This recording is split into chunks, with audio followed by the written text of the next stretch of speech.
Assalamualaikum warahmatullahi wabarakatuh. Perkenalkan, aku Cica Bella Priyanti dengan NIM 2530212058 dari kelas 2B Ekonomi Syariah Universitas Islam Negeri Syekh Nurjati Cirebon. Pada video kali ini, aku akan membahas mengenai sejarah pemikiran ekonomi Islam berdasarkan telaah dari 3 artikel jurnal ilmiah. Tema yang aku pilih adalah pemikiran ekonomi Islam pada masa klasik dengan fokus pada pemikiran Al-Ghazali, Ibnu Khaldun, dan Abu Yusuf. Video ini aku buat sebagai pemenuhan tugas individu pada mata kuliah Sejarah Pemikiran Ekonomi Islam. Mari kita bahas.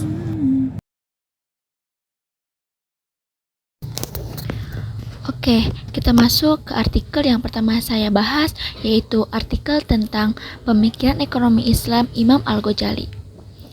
Nah, dalam artikel ini, Al-Ghazali merupakan salah satu ulama besar Islam yang banyak sekali membahas hubungan antara ekonomi, moral, dan kehidupan manusia. Dalam artikel tersebut dijelaskan bahwa aktivitas ekonomi menurut Al-Ghazali ini bukanlah hanya untuk mencari keuntungan, tetapi juga sebagai bagian dari ibadah kepada Allah Subhanahu wa Ta'ala.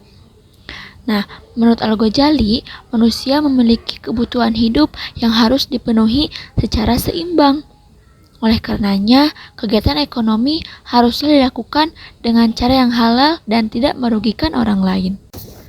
Nah, pokok pemikiran utama Al-Ghazali ini adalah pentingnya etika dalam ekonomi. Beliau menekankan bahwa yang pertama, pedagang itu haruslah jujur. Yang kedua, tidak boleh melakukan penipuan. Yang ketiga, tidak boleh menimbun barang. Dan yang keempat, harus menghindari riba. Nah, selain itu juga Al-Ghazali menjelaskan bahwa harta itu bukanlah tujuan utama kehidupan, melainkan sarana untuk mencapai kesejahteraan dan keberkahan hidup. Dari artikel ini dapat dipahami bahwa ekonomi Islam itu tidak hanya fokus pada materi, tetapi juga memperhatikan nilai moral dan spiritual. Oke, artikel yang kedua saya telaah yaitu artikel tentang pemikiran ekonomi Islam menurut Ibnu Khaldun. Dalam artikel ini disebutkan bahwa Ibnu Khaldun dikenal sebagai salah satu tokoh yang memiliki pemikiran ekonomi sangat maju pada zamannya. Dalam artikel dijelaskan juga bahwa beliau itu membahas hubungan antara negara, pajak, tenaga kerja, dan kesejahteraan masyarakat. Salah satu gagasan utama Ibnu Khaldun adalah bahwa tenaga kerja itu merupakan sumber utama nilai suatu barang. Menurut beliau, semakin besar usaha kerja yang dilakukan, maka semakin tinggi nilai suatu produk. Selain itu, Ibnu Khaldun juga menjelaskan tentang pajak. Beliau berpendapat bahwa pajak terlalu tinggi dapat melemahkan semangat masyarakat untuk bekerja, dan berusaha sebaliknya, pajak yang adil dapat meningkatkan kegiatan ekonomi dan kesejahteraan negara. Dalam artikel tersebut juga dijelaskan bahwa pemerintah memiliki peran penting dalam menjaga stabilitas ekonomi dan keadilan sosial. Kontribusi pemikiran Ibnu Khaldun ini sangat besar karena beberapa teorinya dianggap mirip dengan konsep ekonomi modern, terutama mengenai hubungan pajak dan pertumbuhan ekonomi. Artikel yang terakhir saya telaah yaitu tentang pemikiran ekonomi Islam menurut Abu Yusuf. Artikel ketiga ini membahas pemikiran ekonomi Abu Yusuf yang merupakan murid Imam Abu Hanifah dan dikenal melalui karyanya yang berjudul Kitab Al-Kharaj. Dalam artikel ini dijelaskan bahwa Abu Yusuf banyak membahas kebijakan keuangan negara dan sistem perpajakan dalam Islam. Pokok pemikiran Abu Yusuf adalah pentingnya keadilan dalam pengelolaan ekonomi negara.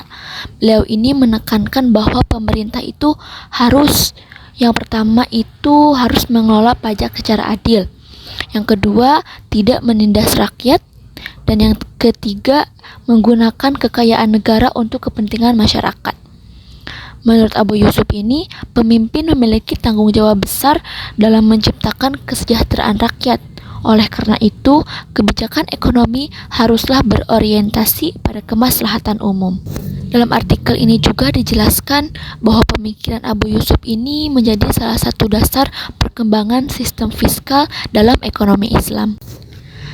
Nah, dari ketiga artikel tersebut dapat dilihat bahwa para tokoh ekonomi Islam ini memiliki pemikiran yang saling berkaitan, teman-teman. Al-Ghazali, yang pertama Al-Ghazali menekankan pentingnya moral dan etika dalam kegiatan ekonomi.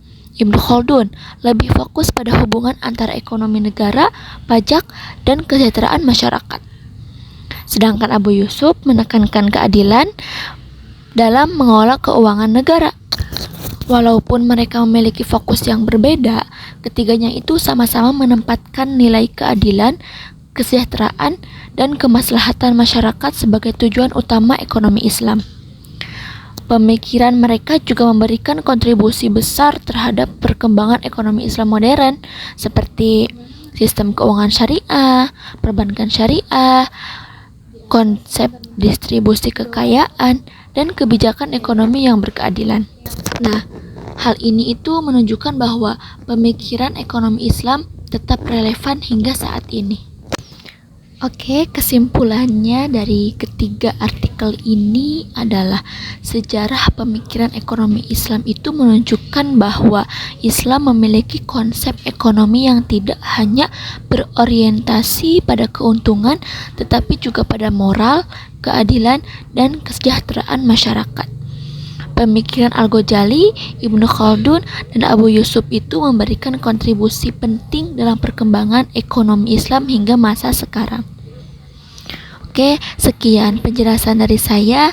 Terima kasih atas perhatiannya dan maafkan bila ada kesalahan. Wassalamualaikum warahmatullahi wabarakatuh.